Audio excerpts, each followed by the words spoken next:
Hi viewers, welcome back to our Top View channel. நம்ம Top View channel என்ன பார்க்க போறோம்னு பாத்தீங்கன்னா அதை பார்க்கிறதுக்கு முன்னாடி நம்ம சேனல் நிறையவே சப்ஸ்கிரைப் பண்ணாம இருக்கீங்க. சோ சப்ஸ்கிரைப் பண்ணி வச்சுக்கோங்க. பக்கத்துல உள்ள பெல் ஐகானை கிளிக் பண்ணிக்கோங்க. அப்பதான் நம்ம போடுற வீடியோஸ்லாம் உங்களுக்கு நோட்டிஃபிகேஷனா வரும். வாங்க நம்ம வீடியோக்குள்ள போலாம்.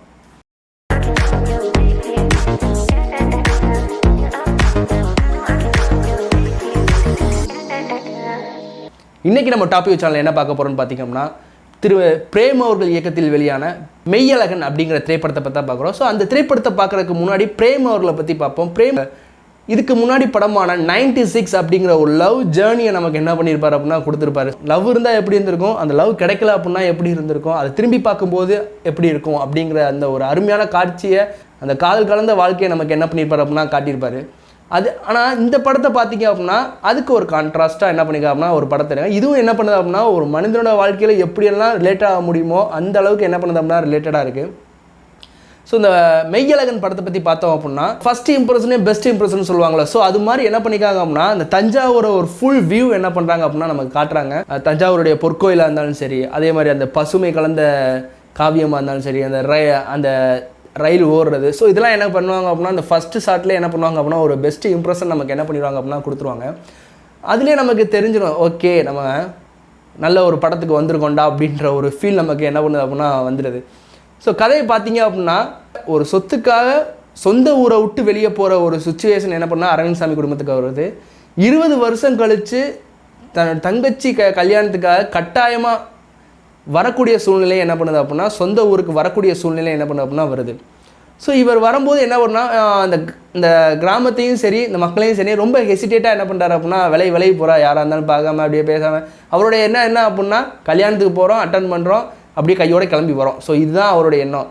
ஸோ இவருடைய எண்ணத்தில் என்ன யார் குறுக்க வரா அப்படின்னு பார்த்தீங்கன்னா நம்மளோட கார்த்திக் அவர்கள் ஒரு அன்பு கலந்த யதார்த்தமான ஒரு கேரக்டராக என்ன பண்ணுறாரு அப்படின்னா உள்ளே வராரு. பருத்தி வீரன், கடைக்கும் டிசிங்கம், அடுத்து கொம்பன், விருமன். ஸோ இதெல்லாம் என்ன பண்ண ஒரு ஆக்ஷன் கலந்த ஒரு ஆளை தான் பார்த்துருப்போம். ஆனால் இங்கே ஒரு அன்பான ஒரு யதார்த்தமான ஒரு ஆளை என்ன பண்ணுறாரு. ஸோ அப்படி ஒரு கேரக்டரை என்ன பண்ணுறாரு அப்படின்னா கார்த்தி வராரு. இவர் பார்த்தோன்னே கண்டுபிடிச்சா அரவிந்த்சாமி யார் அப்படிங்கிறத என்ன பண்ணுறாரு அப்படின்னா கண்டுபிடிச்சிடாரு. பட் அரவிந்த்சாமிக்கு யார் இவன் அப்படிங்கிறது என்ன பண்ணல தெரியவில்லை. ரெண்டு பேரும் சேர்ந்து செய்யக்கூடிய செயல்பாடுகள் ரொம்ப அருமையாக என்ன பண்ணியிருக்காங்க அப்படின்னா படமாக எடுத்திருக்காங்க. இவங்களுடைய அந்த நட்பு வட்டாரத்தை எப்படியெல்லாம் காட்டுறாங்க அப்படிங்கிறதான் படம். கடைசியில் அரவிந்த்சாமி யார், கார்த்தி யார் அப்படிங்கிறத கண்டுபிடிச்சாரா இல்லையா, கடைசியில் அவங்க குடும்பம் ஒன்று சேர்ந்துச்சா இல்லையா, சொந்த ஊருக்கு வந்துச்சா இல்லையா அப்படிங்கிறதான் என்ன பண்ணது அப்படின்னா ஒரு மிகப்பெரிய ஒரு காவியத்தை என்ன பண்ணியிருக்காரு அப்படின்னா படைச்சிருக்காருன்னு தான் சொல்லணும்.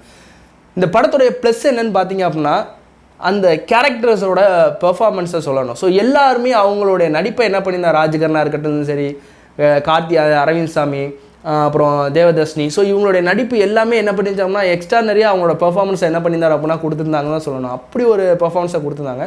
ஸோ இன்னொன்று இந்த கதையோட மியூசிக் 96 மியூசிக் டைரக்டர் தான் என்ன பண்ணியிருக்காரு அப்படின்னா இந்த படத்துக்கு என்ன பண்ணியிருக்காரு மியூசிக் அமைச்சிருக்காரு. ஸோ நம்மளுடைய அந்த வாய்ஸோட அந்த சாங்ஸ், அந்த பேக்ரவுண்ட், அந்த எமோஷ்னல், அரவிந்த்சாமியோட அந்த கில்ட்டினஸ், எமோஷன், அந்த லவ், ஸோ எல்லாத்தையுமே என்ன பண்ணியிருக்காரு அப்படின்னா எக்ஸ்போஸ் பண்ணியிருக்காரு. கார்த்தியும் அதுக்கு ஈடாக என்ன பண்ணியிருக்காரு அப்படின்னா நடிச்சிருக்காங்க. ஸோ ரெண்டு பேருமே ஒரு நட்பு வட்டாரத்துக்குள்ளே இணைஞ்சு அதாவது பழைய காலத்து நட்பை ஒருத்தர் புதுசாக பார்த்து பேசும்போது நம்ம எப்படிலாம் பேசுவோம், ரசிப்போம், நம்ம அப்படிலாம் பண்ணோம் இப்படிலாம் பண்ணோம் அப்படின்னு பேசிகிட்டே, அதுவும் இல்லாமல் ரெண்டு பேரும் அதாவது ஒரு பார்ட்டி பண்ணிகிட்டே ரெண்டு பேரும் பேசக்கூடிய அந்த சீன்லாம் நமக்கு என்ன பண்ணோம்னா அந்த நம்மக்கிட்ட ஒரு ட்ரிங்க்ஸ் அடிச்சுட்டு ஒருத்தவங்க பேச ஆரம்பிச்சிட்டான் அப்படின்ற மாதிரி தான் நமக்கு ஒரு தாட்டு வந்துடுமா. அந்த தாட்டு என்ன பண்ணுது அப்படின்னா ஆரம்பிச்சிட்டாங்கடா அப்படின்ற மாதிரி தான் ஒரு தாட்டு என்ன பண்ணுது அப்படின்னா அந்த இடத்துல வருது. பாசிட்டிவ் அப்படின்னு அந்த படத்தோட பாசிட்டிவ்னு சொல்ல போனால் இதான்.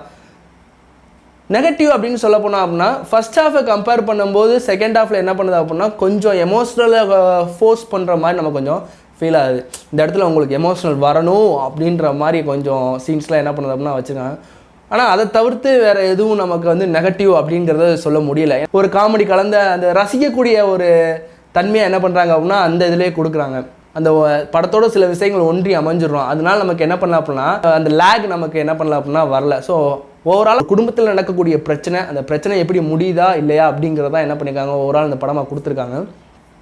ஸோ கண்டிப்பாக என்ன பண்ணோம் அப்படின்னா நம்ம ஃபேமிலியாக பார்க்கக்கூடிய இப்போ உள்ள காலகட்டங்களில் நம்ம ஃபேமிலியாக பார்க்கக்கூடிய ஒரு முக்கியமான ஒரு படம்னே சொல்லலாம். இப்போ வந்த வாரங்களில் இப்போ வந்த படங்களில் எல்லா படமே ஒரு நல்ல ஒரு கான்செப்டோட தான் எடுத்திருக்காங்க. இப்போ அதே மாதிரி இந்த படமும் என்ன பண்ணுவோம், ஒரு குடும்பத்தோட ஒரு கொண்டாடக்கூடிய ஒரு படமாக என்ன பண்ண அப்படின்னா எல்லாருக்குமே வந்து கனெக்ட் ஆகும், எல்லாருக்கும் எமோஷ்னல் ரீதியாக என்ன பண்ண அப்படின்னா இந்த படம் வந்து கனெக்ட் ஆகும்.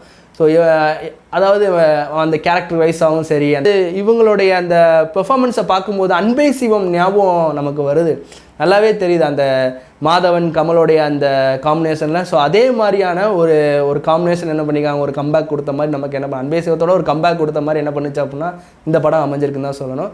ஸோ கண்டிப்பாக குடும்பத்தோடு என்ன பண்ணலாம் அப்படின்னா வாட்ச் பண்ணலாம். ஸோ தேட்டரில் போய் கண்டிப்பாக வாட்ச் பண்ணுங்கள். நீங்கள் இந்த படத்தை பார்த்துருந்தீங்க அப்படின்னா ஸோ அந்த படம் எப்படி இருந்துச்சுன்னு அப்படிங்கிறத கமெண்ட்டில் பாருங்கள். ஸோ அதே மாதிரி நம்ம சேனலை லைக் பண்ணுங்கள், ஷேர் பண்ணுங்கள், சப்ஸ்கிரைப் பண்ணுங்கள். நான் உங்களிருந்து விடைகிறேன், உங்கள் அனீஸ்.